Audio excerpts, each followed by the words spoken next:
Assalamualaikum warahmatullahi wabarakatuh. Jadi kali ini mau bahas yang soal agak esoterik, agak metafisika, tapi ada hubungannya dengan keilmuan ilmiah juga ya. Jadi ada bro yang request editor bahas soal bank genetik. Kalau bank genetik sama sekali gak ngerti apa-apa, mbuh apa tujuannya apa, sing jadi keuntungannya siapa saja yang terlibat, wes gak ngerti belas. Nah, yang rada ngerti saja, jadi katanya ada usaha ya dari beberapa organisasi di Amerika ya untuk membuat manusia buatan, apa ya, lali wis ngomong soal apa, tapi ya nangkepnya manusia buatan, entah bionik entah artifisial, yang tujuannya adalah untuk biar bisa dimasuki alien, dimasuki makhluk dari dunia luar, biar nanti makhluk dunia luar bisa berintegrasi di Indonesia, di dunia. Nah, untuk soal ini ya, kita harus paham bahwa yang namanya orang barat itu pemahamannya beda ya dengan orang ya Indonesia, termasuk India juga termasuk. Walau ya ini tentu bergantung juga sama apa ya, mengenalnya dunia ini tuh bagaimana gitu. Editor ini orang Islam, jadi orang Islam wajib percaya dengan keberadaannya makhluk lain selain manusia, selain yang kelihatan mata. Jadi ada makhluk lain yang nggak kelihatan mata. Nah, kalau di ya sekitaran sini ya, itu yang namanya makhluk lain itu sudah termasuk tingkatnya tinggi dibanding kalau di barat. Di Eropa, di barat sana ya pemahamannya tergantung dari buku ya, sementara yang nulis di buku juga belum tentu yang levelnya tinggi. Jadi beberapa hal itu penuh asumsi. Jadi yang namanya alien, makhluk selain manusia yang ada di dunia ini dianggap sebagai apa ya, mungkin ada yang sampai mendewakan juga. Jadi kemampuan untuk berkomunikasi dengan makhluk dunia lain ini dianggap sesuatu yang sangat sangat tinggi lah pokoknya.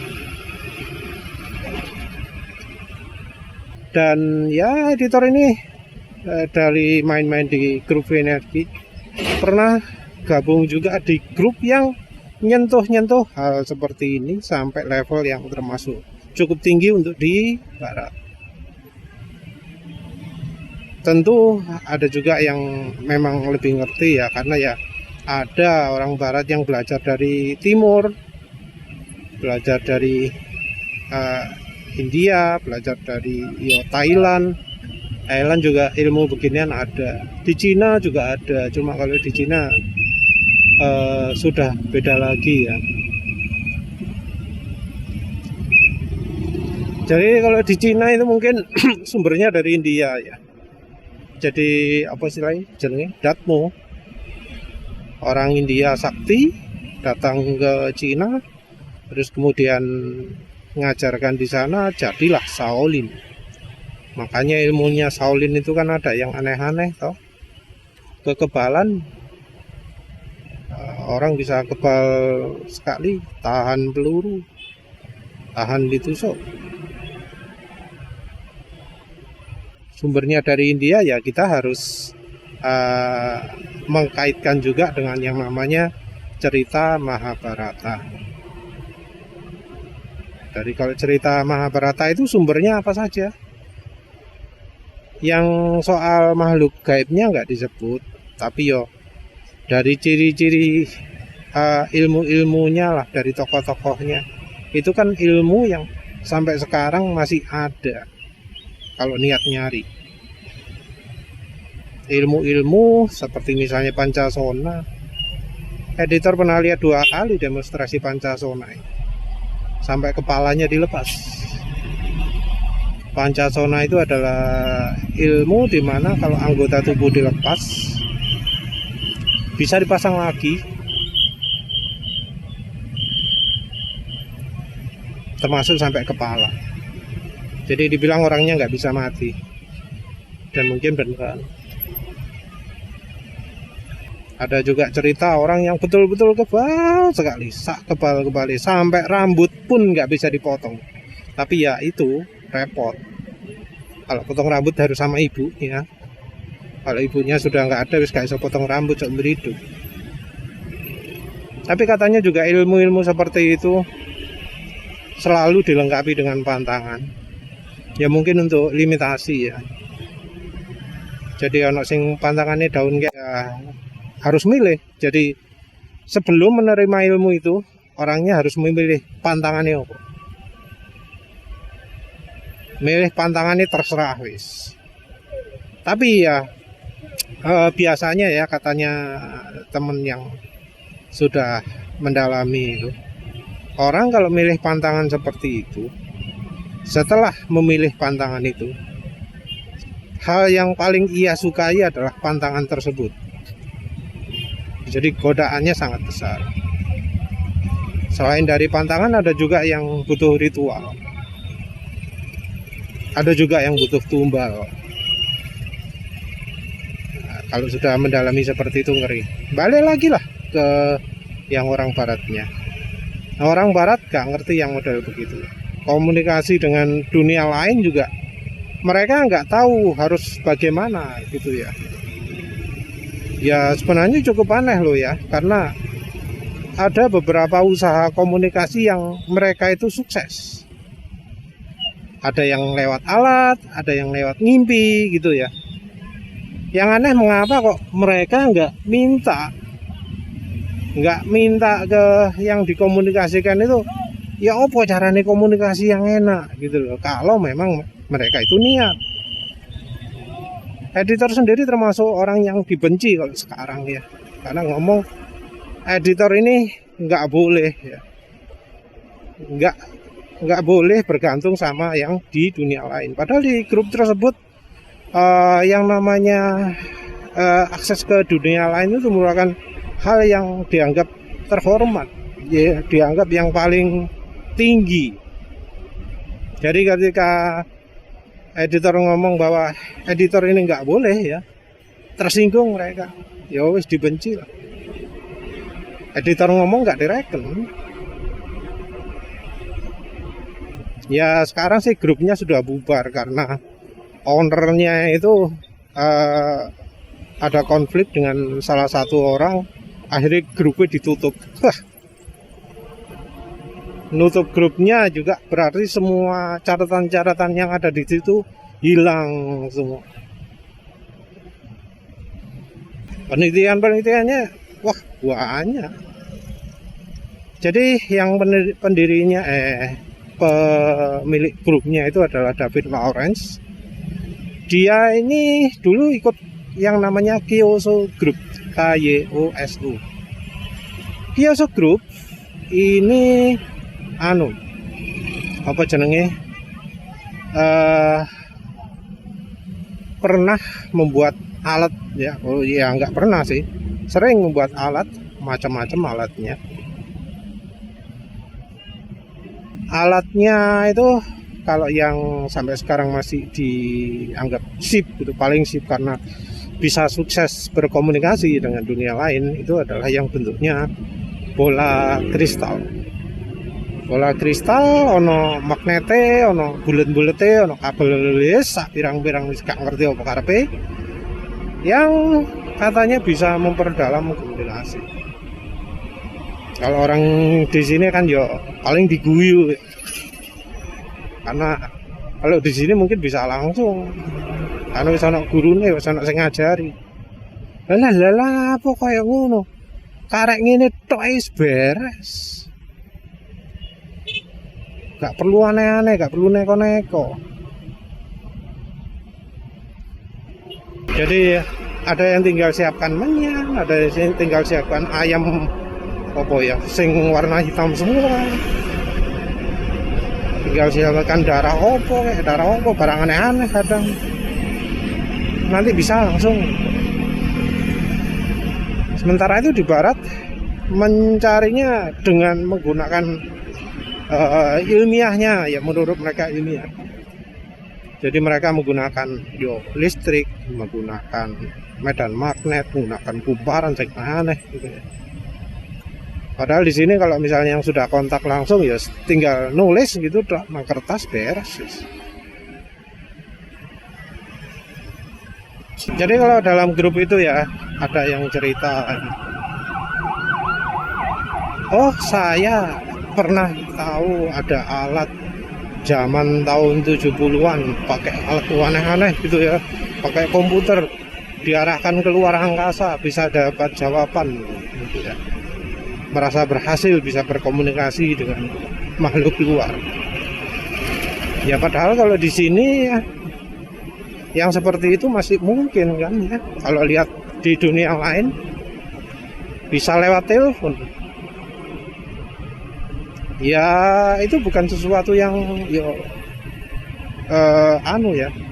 bukan sesuatu yang aneh kalau di Indonesia.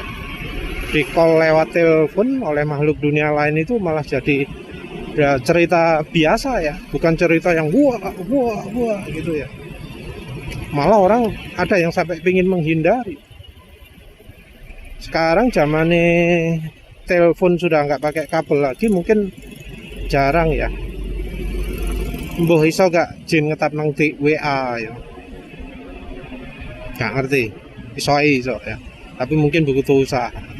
Tapi dulu zamannya telepon pakai kabel kan cukup banyak cerita seperti itu. Dan ya kemungkinan editor pernah mengalami juga. Ya untuk yang pernah membantu terima kasih ya. Terima kasih sekali. Ya jadi yang namanya makhluk lain ya sebenarnya kayak manusia ya. Interaksi ya ada positif, ada negatif. Ya juga ada klub-kluban, ada kelompok-kelompokan. Kalau yang di grup itu ngomongnya Green Alien.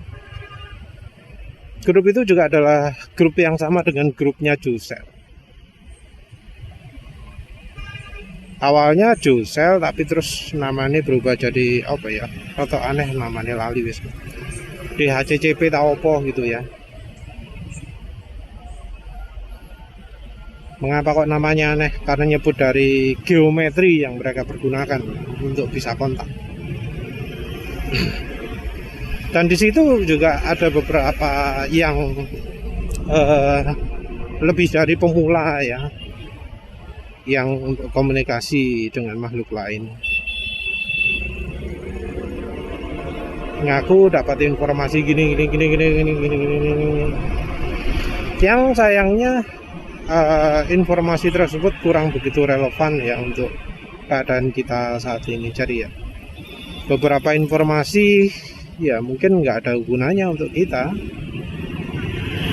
Juga pernah ada sih ya orang komunikasi lewat email lebih intens. Jadi ya dia itu sampai cerita bahwa ya Mahabharata itu adalah gini. Ada teknologi gini. Ya sebenarnya bisa diverifikasi.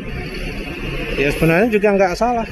Karena itu ya sudah hampir sama lah dengan agama. Kalau misalnya NASA atau area 50 feet, area 5 piro, 53, 56 kali ya, 51 ya, 51 yang nyimpen alien gitu, ada pesawat terbang alien. Ya bisa jadi itu teknologinya adalah teknologi peninggalan dari zaman Nabi Sulaiman. Karena zaman Nabi Sulaiman itu kan sudah ada penerbangan. Dia bisa menundukkan angin, melakukan perjalanan yang biasanya ditempuh berapa? Sebulan, hanya dengan cukup sehari saja. Kalau nggak pesawat terbang, apa mana itu? Pasti terbang kan? dibilang bisa menundukkan angin ya terbang. Disebut bisa meredakan gempa atau gunung berapi yang meletus, ya itu teknologinya sudah mirip-mirip dengan teknologi Tesla, teknologinya piramid, teknologinya ya banyak lah ya. Jadi yo kalau memang India kuno itu sangat luar biasa sampai melakukan perang dengan dunia Atlantis nya sampai tenggelam, itu ya bisa jadi adalah karena ada perang nuklir ya, perang teknologi yang penghancurannya sangat luar biasa. Sampai ada kayak Gatot Kaca Otot Kawat Balungos, ya bisa jadi itu beneran android.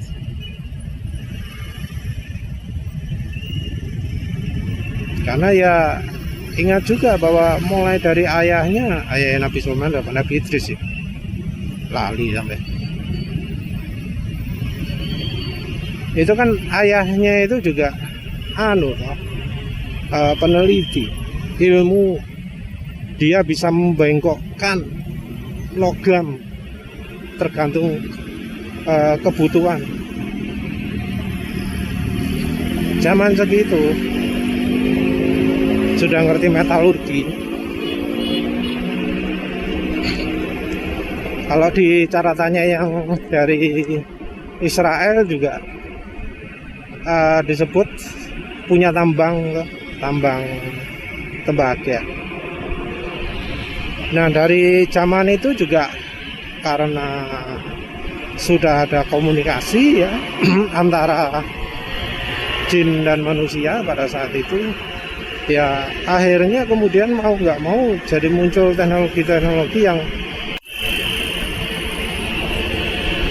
karena jin itu umurnya panjang, ya bisa jadi banyak ilmu-ilmu yang beredar di kalangan jin yang kemudian balik lagi ke manusia. Walau manusianya juga belum tentu bisa menghandle, bisa melakukan apa yang di-share oleh peninggalan masa lalu tersebut, karena ya bisa jadi itu butuh misalnya alat akurasi 0,01 mikron gitu ya. Karena ya zamannya piramid aja akurasinya sudah kayak laser kan katanya, akurasi setara laser zamannya piramid. Nah, itu kan bukti adanya teknologi. Nah satu hal ya yang mungkin kalau orang baratnya itu kurang fasih itu adalah penggunaan kristal ya. Jadi orang barat kayaknya nggak membedakan antara kristal buatan, kristal alami, kristal apa. Syarat kristalnya pun yuk, entah mengapa kok gak takon dewe gitu loh. Itu loh yang benar editor herankan gitu. Padahal sudah bisa komunikasi walau nggak lancar. Kenapa gak takok caranya komunikasi yang lebih lancar? Ya pakai caranya dia sendiri. Ada juga sih ya yang lewat ngimpi. Jadi dia mendalami terus kemudian lewat ngimpi.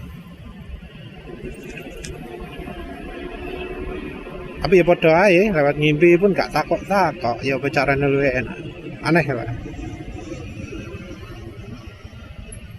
Yang jelas ya di barat memang ada usaha untuk seperti itu, usaha untuk komunikasi yang ya merasa sombong, ya, merasa caranya itu paling benar sehingga nggak takut-takut ke yang sudah mendalami di Asia, di Timur Tengah, di India, Bangladesh, sampai ke Cina kan. Kayak contohnya Tibet itu kan aneh-aneh juga fenomenanya. Dia bisa menerbangkan kubah, tapi ya di Indonesia ya ono sing menerbangkan kubah juga. Zaman durung ono AI ya.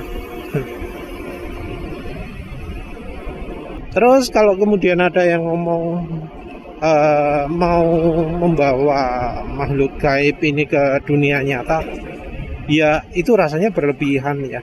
Karena kalau dari katanya yang tahu, dari yang dunianya mereka untuk masuk ke dunianya kita itu butuh perjuangan, butuh usaha.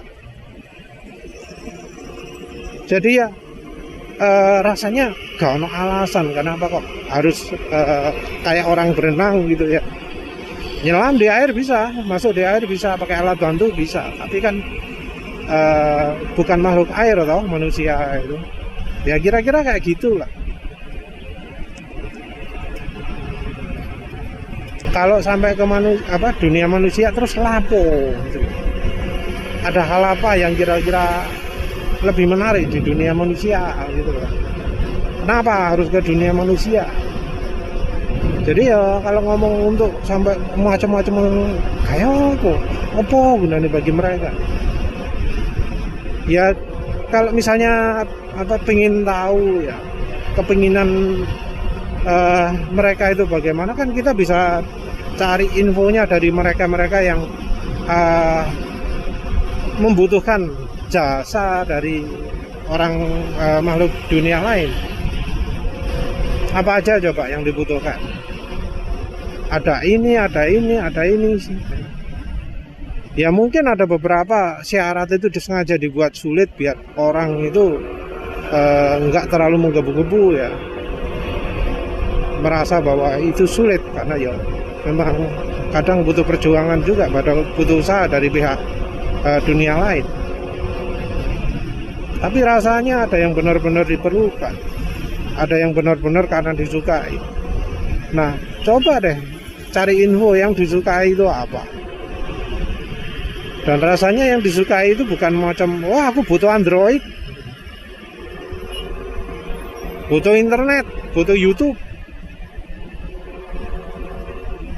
Apa di dunia manusia? Makanannya kan selera siji. Bisa jadi sudah nggak butuh makan. Apa yang disebut sebagai makanan adalah sesuatu yang lain, karena dunianya sudah lain. Jadi untuk ke dunia manusia juga katanya itu mereka nggak menunjukkan bentuk asli, tapi menunjukkan proyeksi. Kayak lewat proyektor lah. Atau kita dipakai kacamata 3D yang ya jadi kemudian bisa lihat. Kalau yang beneran bisa lihat biasanya ngomong bentuknya nggak sempurna. Ya katanya memang manusia itu makhluk paling sempurna, walau ya yang manusianya sendiri ada merasa gak sempurna ya. Tapi yang jelas kita balik lagi ke soal ya, masuk ke dunia manusia. Rasanya kok ya untuk apa gitu. Yang banyak itu adalah manusia yang ingin masuk dunia mereka, bukan ya, mereka masuk dunia manusia rasanya, karena dunia mereka lebih tinggi lah katanya ya levelnya, sehingga ya sampai ada yang nyombong kan, jadi merasa karena dunianya lebih baik sampai nyombong kan, sampai dihukum.